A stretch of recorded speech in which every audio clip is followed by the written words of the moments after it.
Good morning, children. Let's begin today's topic. And today's our topic is present perfect continuous tense. It is fourth tense in the tense series. मैंने आपको बताया था कि हमारे 3 tenses हैं, present, past and future. इन 3 tenses को 4 tenses में डिवाइड किया गया है and we have to study only important ones हमको पढ़ने हैं.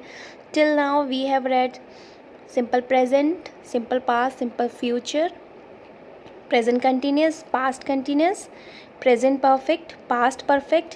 Today last one we are reading present perfect continuous and I will tell you about past perfect continuous also. Now how to make this tense? As the name suggests, it is combination of 2 tenses. 2 tenses का combination है, एक तो perfect और दूसरा continuous. तो जाहिर सी बात है इसमें परफेक्ट और कंटिन्यूस दोनों के फीचर्स होंगे. इंग्लिश में जब हम कहते हैं ना, जब हमें टाइम दिया जाता है कि वह इतने टाइम से ये काम कर रहा है, इस तरह का जब हमको टाइम दिया जाता है, टाइम के साथ कुछ सेंटेंस कहे जाते हैं, उन सेंटेंसेस को हम प्रेजेंट परफेक्ट कंटिन्यूस से बनाते हैं. यानी कोई एक्शन कुछ पर्टिकुलर टाइम से जब चालू रहता है तो हम प्रेजेंट परफेक्ट कंटिन्यूस बनाते हैं. कैसे बनेगा? हमारा सब्जेक्ट वर्ब वाला पैटर्न चलता है, सब्जेक्ट हेल्पिंग वर्ब और वर्ब वाला भी पैटर्न चलता है. तो इसमें हमारे सब्जेक्ट्स, उसके बाद हेल्पिंग वर्ब लगेगी हैव, प्लूरल सब्जेक्ट है तो हेल्पिंग वर्ब आएगी हैव, क्योंकि परफेक्ट में हम हैज़ और हैव का यूज़ करते हैं. तो प्लूरल के साथ हैव लगाएंगे. फिर एक नया आ जाता है बीन और उसके बाद वर्ब में आईएनजी, और वर्ब में बीन और वर्ब में आईएनजी लगाने के बाद हम आगे सिंस या फॉर का यूज़ करके टाइम भी लगाते हैं. जैसे कि मॉर्निंग से, 4 घंटे से कोई काम हो रहा है तो उनके लिए हम सिंस और फॉर लगाते हैं. ऐसे ही प्रेजेंट परफेक्ट कंटिन्यूस टेंस में जब सिंगुलर सब्जेक्ट होगा तो हम हैज़ लगाएंगे, फिर बीन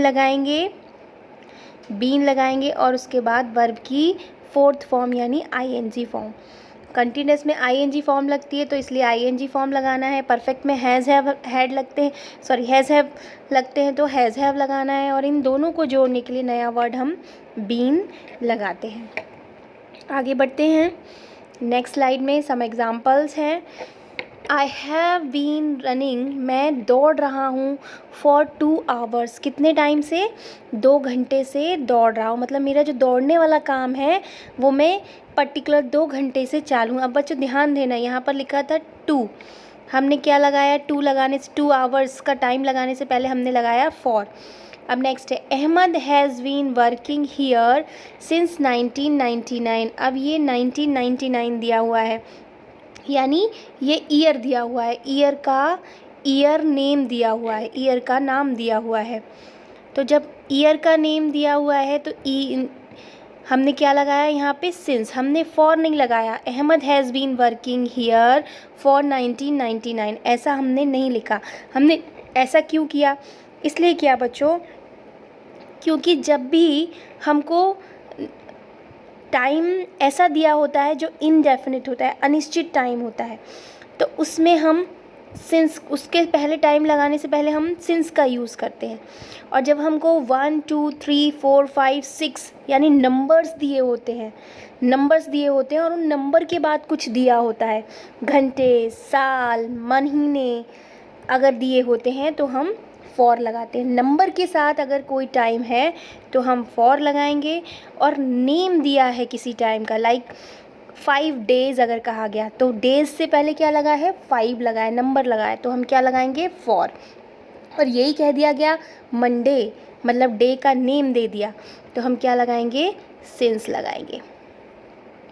अब यहाँ पर देखिए we have been waiting here all day. अब यहाँ पर ऑल डे ना तो नेम है और ना ही किसी का नंबर दिया हुआ है, ना तो दिन का नाम है ना ही नंबर दिया हुआ है, इसलिए हमने ना सिंस को यूज़ किया ना ही हमने फॉर को यूज़ किया. We have been waiting here all day. तो आपको सिंस और फॉर के यूज़ में बहुत ज़्यादा सावधानी बरतनी है। If you have any doubts and और any questions after the video, after watching video, you can ask me in the group.